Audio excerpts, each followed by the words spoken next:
There are rather a lot of TV detector vans in this area tonight.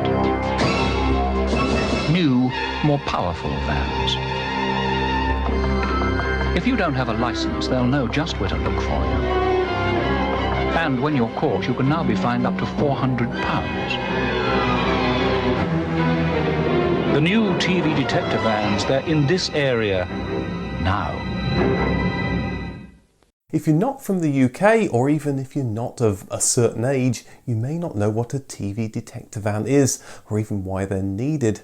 In the UK, the BBC, or British Broadcasting Corporation, is funded almost entirely by a licence fee, backed by law that states that anyone in the UK who watches live TV transmissions needs to pay the licence.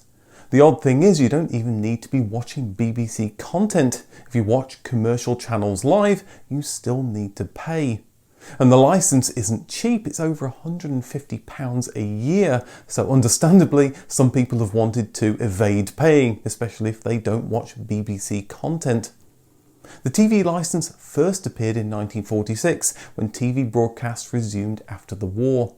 The General Post Office, or GPO, was the regulator of public communications. In those days, if you had a telephone, confusingly, you got it from the post office.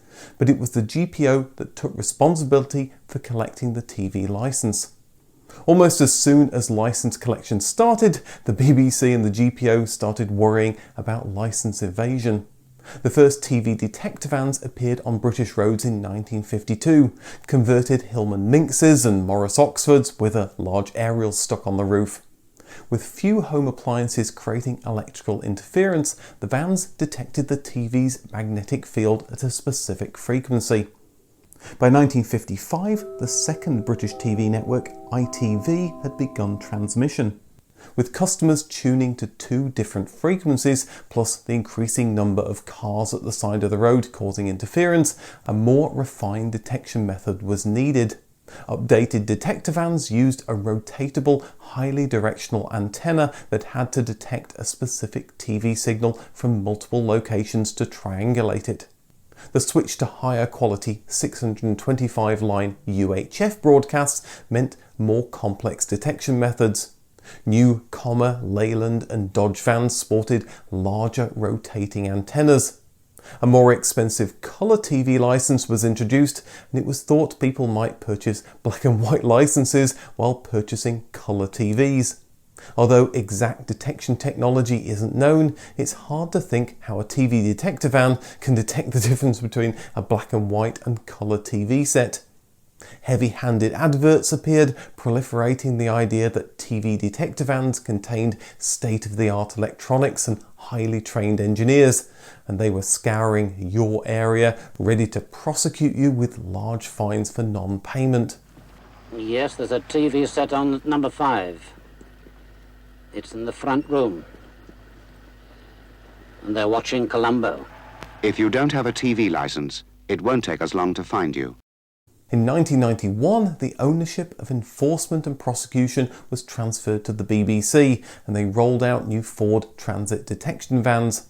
But people started questioning the size of the TV detector fleet, and if TV detection even worked, especially with increased electrical noise from household gadgets.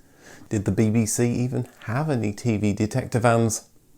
Detecting licence evaders where vans can't go, for example a block of flats, is a bit of a challenge. So the BBC started adverts in the 2000s showing handheld TV detectors little bigger than a torch. Again, little is known of how these worked, how many were deployed, or even if they existed. By 2003, the BBC said they'd removed the markings from their detector vans. This was all to aid the BBC's covert operations. And it meant that any van coming down your street could be a TV detector van, or maybe none of them were. TV detection became more of a challenge with the advent of flat-screen TVs. They emit a smaller signal, plus the proliferation of flat-screen monitors meant traditional TV detection techniques must surely have been rendered almost impossible. In 2013, a Freedom of Information request revealed the BBC had started using optical TV detectors. Few details are known, but the report stated the device used a lens to collect faint flickering light and turn it into electrical signals, which then can be compared to live broadcasts. Detractors claim TV detector vans are fake because a leaked 2013 report from the BBC showed that of all the licence convictions from the previous year, none were from using TV detector vans. The BBC has claimed TV detectors and adverts are used as a deterrent, and detection equipment will only be used if other less intrusive and more cost-effective routes have been exhausted. This might make you think that TV detector vans aren't used or only seldom used, and that might be true, but it does make sense. Why go to the expense of having people driving around all evening when it's cheaper to simply look up houses that recently stopped paying their licence, or simply look for houses with an aerial or a satellite dish on them? The BBC is very secretive about the number of detector vans that are in their fleet, and this is likely because the fleet is so small. If it were large, surely they would be shouting it from the rooftops as a way to deter licence evasion. It's clear that at one time or another, TV detector vans did exist. People have spotted them in their streets throughout the years. However, how effective they were at spotting licence evaders and how many of them were used simply isn't known. But it's likely they aren't particularly effective, especially today. But that's not to say you can't get off without paying your licence. In 2014, over 200,000 people were prosecuted or fined up to £1,000 for TV licence offences. Around 2012, the law was changed to make it a criminal offence. Although licence evasion isn't theoretically punishable by prison, if evaders continue to refuse to pay or are incapable of paying, a period of imprisonment may be imposed as a last resort. In 2013, more than 50 people ended up in jail. But be fair, apart from excellent drama, the natural history programmes, the sports coverage, news, current affairs, documentaries, the consumer programmes, series, films, Radio 1, Radio 2, Radio 3, Radio 4, children's television, science, comedy, alternative comedy and music, what have the BBC ever given us? Well, there's chat shows. Oh, shut up, Wogan. The BBC remains a great resource for all the reasons John Cleese just mentioned, and you don't need a licence to listen to BBC Radio. Before streaming services, needing a TV licence was clear-cut. If you had a TV, you needed a licence. It's not so clear now. If you watch BBC content or stream live commercial TV on your mobile phone, you need a licence. But if you're watching catch-up TV from commercial channels, or if you're watching streaming services such as Netflix, you don't, even if you're watching it on a TV.